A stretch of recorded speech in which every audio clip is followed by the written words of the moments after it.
Tapos nagluto ako ng green beans. Kasi pag may karne, kailangan may gulay. Ayan. Mas mahilig kasi ako sa gulay. Ito, 3 days na din natin itong pagkain.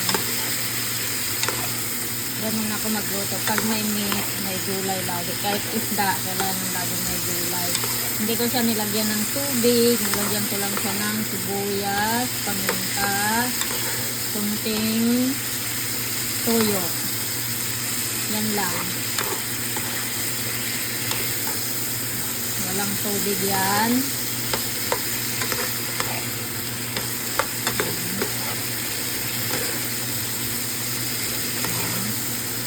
Bukas magsisimba tayo.